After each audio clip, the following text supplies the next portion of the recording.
Por Deus e com muita sabedoria, o irmão Swaggart reuniu esses comentários bíblicos para ajudar os crentes. Os comentários da Bíblia, elaborados por Jimmy Swaggart, podem ser considerados um dicionário bíblico, uma enciclopédia bíblica. Com esses recursos, você terá a oportunidade de se aprimorar. Para fazer o seu pedido, ligue ou visite o site.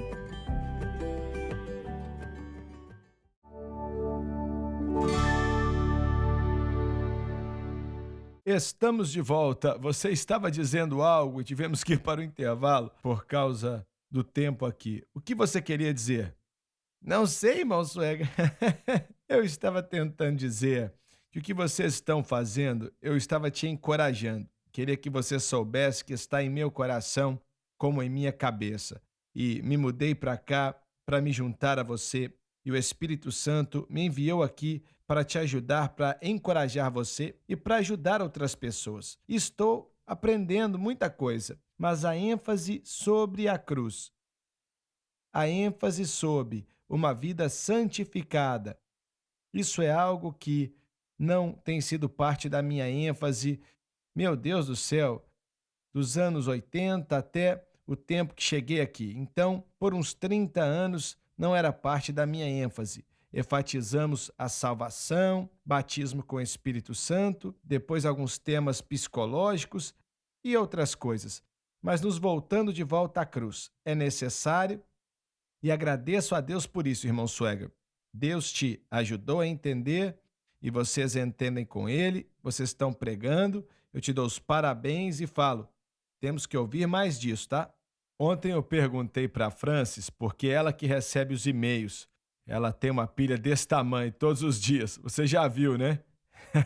E então eu perguntei, o que você está fazendo andando com esse negócio aí, com uma pilha de papel? Mas então eu falei, os pregadores entram em contato com você? E ela falou sim, mas a resposta dela me deixou meio chocado. Tem muitos pregadores da Assembleia de Deus falando com ela sim. E escrevem a respeito do programa dela, o nosso programa, de toda a rede de televisão. E escuta muito dos batistas. E ela falou, mais do que você imagina de presbiterianos, luteranos e católicos. Entendeu? E foi isso que me chocou, porque eu não esperava aquilo. Então eu perguntei, e o pessoal da Igreja de Deus? Ela falou, eles não mandam muita carta. E eu fiquei decepcionado, porque eu sinto que é uma grande denominação e tem grandes pessoas ali, e por aí vai. O superintendente geral deles pregou aqui domingo de manhã e eu quero mandar um convite para o superintendente das Assembleias de Deus vir ministrar aqui para nós no domingo. Se ele virá ou não, eu não sei, mas acho que seria algo que traria cura se ele viesse. Então eu vou escrever uma carta para ele e amanhã, na realidade, para ser bem sincero. Mas, na realidade, queremos que todos tenham o que estamos tentando ensinar. Mas é importante que os pregadores escutem e preguem, porque a influência deles está sobre muita gente. Eu estava aqui com você em 83, 84, 85, 86. Fui com você a todas as cruzadas que eu podia. Estava com você em Nova York, quando 1000 pessoas foram batizadas no Espírito naquele domingo à tarde. Foi incrível. E estive com você em outros lugares também. Mas a unção que eu me lembro na época é um pouco diferente da unção que está aqui hoje. Eu sinto que é uma unção forte hoje, mas está mais profunda hoje. Eu falei para alguém outro dia no Centro Familiar de Adoração. Existe uma unção mais forte nessa igreja do que existia nos anos 80. E talvez é minha percepção. Mas estou dizendo, irmão Suega, que com todas as vidas que você tocou nos anos 80, Deus tem você aqui hoje por uma razão. Compartilhe o que Deus falou com você, como você está fazendo. Eu sou um pregador das Assembleias de Deus, mas digo, glória a Deus, as igrejas de Deus precisam dessa mensagem. As Assembleias de Deus também. A Quadrangular também. O mundo pentecostal precisa, porque o mundo pentecostal está meio que desviado. E temos que fazer alguma coisa. E a sua mensagem eu creio que vai nos convencer e nos levar para a cruz. Há mais ou menos um mês atrás ou mais, eu te perguntei sobre as Assembleias de Deus, se nas grandes igrejas, quantas são neoliberais? E eu não sei se especifiquei as Assembleias de Deus, talvez tenha mencionado outro nome, não sei. Mas quantas foram influenciadas pela mensagem neoliberal? E você falou que quase todas. Eu acho que a maioria. Em relação a essa pergunta que você fez, você perguntou de Dallas Fort Worth. Existe uma igreja, e eu esqueci, não devia ter esquecido, fica em Cedar Hill, chamado Trinity. Existe uma grande unção sobre aquela igreja agora. E eles têm umas 3.000 pessoas lá. Faz muito tempo que não vou para lá. Mas ouvi dizer que há uma grande unção sobre aquela igreja. Mas existem outras que é aquilo, é o negócio neoliberal lá. Ainda assim, existem certas igrejas batistas que estão se movendo em uma grande unção e crescendo. Então, são dois caminhos. Algumas têm uma grande unção, ainda cantam hinos e tal. O pregador ainda grita, eles ligam as luzes e não tem esse negócio de culto com luz apagada. É triste, né? Mas eu falo para as pessoas, irmão Swagger, quando você vai para uma igreja e está escuro demais para ler a Bíblia, sai daí. É verdade, eu concordo com isso 100%. Muito bem, Lauren, se você puder, comece no versículo 19. Posso dizer algo rapidinho em relação ao que você falou sobre Pedro no começo do programa hoje, que foi para Pedro que o Senhor, o anjo, falou para Cornélio chamar Pedro especificamente. E aquilo, quando você falou aquilo simplesmente me tocou, porque olha, aqui estava Pedro, um homem que negou a Jesus Cristo e que, no natural, se acontecesse nos dias de hoje, a maioria das pessoas não consideraria Pedro, ia ter expulsado ele da igreja e nem estaria por perto. Mas ali estava um homem que negou a Cristo e, durante o ministério de Cristo, certa vez até repreendeu Cristo quando ele falava sobre a cruz, mas o Senhor o restaurou. O Senhor, ele tinha um espírito humilde de alguém que queria aprender, e ainda que ele às vezes falava antes de pensar e não era bom em escutar, ele acabou aprendendo. Mas ele era um homem, e volto a dizer, um homem que negou a Cristo 3 vezes, mas o Senhor o restaurou. Era um homem que Deus usou para pregar uma linda mensagem para a igreja em Atos 2. E ali estava ele, um homem que Deus estava usando para levar o evangelho aos gentios pela primeira vez, como vemos.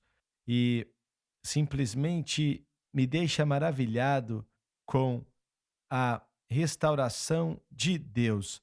Eu creio que tudo isso era parte da restauração de Deus, mesmo sendo anos depois. Eu vejo isso como parte da restauração de Deus na vida de Pedro. E, mesmo ele negando o Senhor 3 vezes, Deus não o lançou fora, e o chamado de Deus na vida de Pedro não mudou. Ele continuou. Estávamos falando da restauração de crentes no começo dessa semana nos programas. Ali estava um homem que Deus restaurou por completo. Nos dias de hoje, Pedro seria usado pelo Senhor para pregar a mensagem de inauguração da igreja no dia de Pentecostes? Provavelmente não. Eu não ia votar nele, não. Ele estaria sendo aconselhado. Eu votaria em João. Duvido muito que ele seria escolhido nos dias de hoje.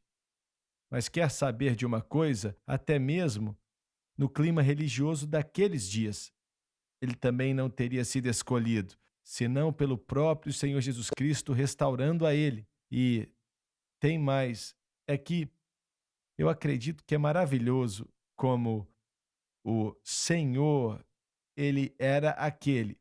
Ele foi o homem que Deus escolheu para receber essa visão, e Cornélio recebeu uma visão específica. Vai encontrar o homem chamado Pedro em Jope.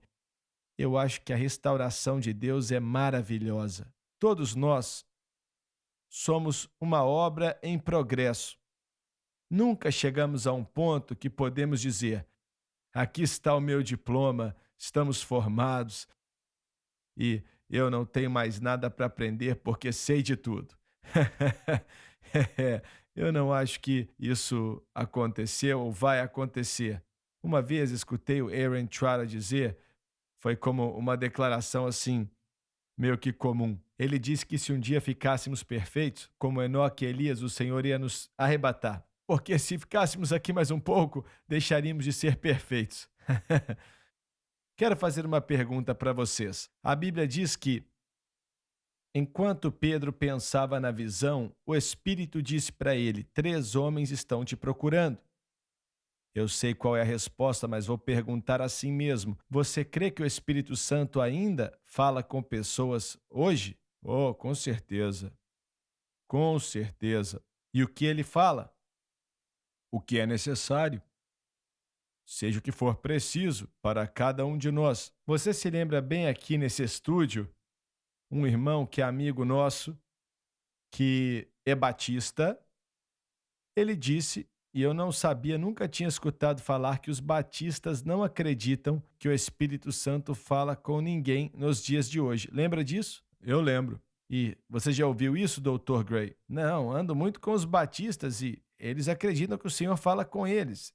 Não como o Papa acredita que fala, porque o Papa diz que escuta a voz de Deus, mas eles acreditam que o Espírito Santo fala com eles de maneiras especiais? Não sei. Acho que a denominação batista é tão grande que existem diferenças e não dá para colocar todo mundo em um grupo só.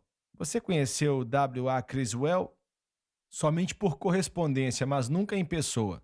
Ele era um homem de Deus. Verdade, ele me escreveu uma carta muito bondosa e cheia de graça e eu fiquei muito agradecido. Ele disse que gostava de assistir o nosso programa e era muito abençoado. E eu agradeço por isso, enquanto que outros escreviam o oposto. E o nosso tempo acabou. Muito obrigado por estar conosco. Posso sentir a presença do Senhor enquanto acabamos o programa. Nós te amamos, saiba disso. E Deus te abençoe grandemente.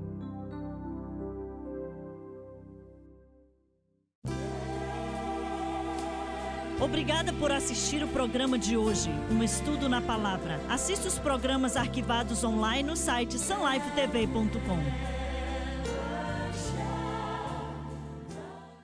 Há uma batalha pela sua mente. São as políticas e a direção da esquerda, criando uma cultura de violência. Uma batalha pela sua alma. Há uma diferença entre edificar uma multidão e edificar a igreja. A informação que você precisa. Quanto mais pessoas bem informadas, melhor. Que disponham-se a falar. Eu quero que você escute, eu quero que você entenda. Jesus é a solução para a humanidade. Não há outra solução. Uma das doutrinas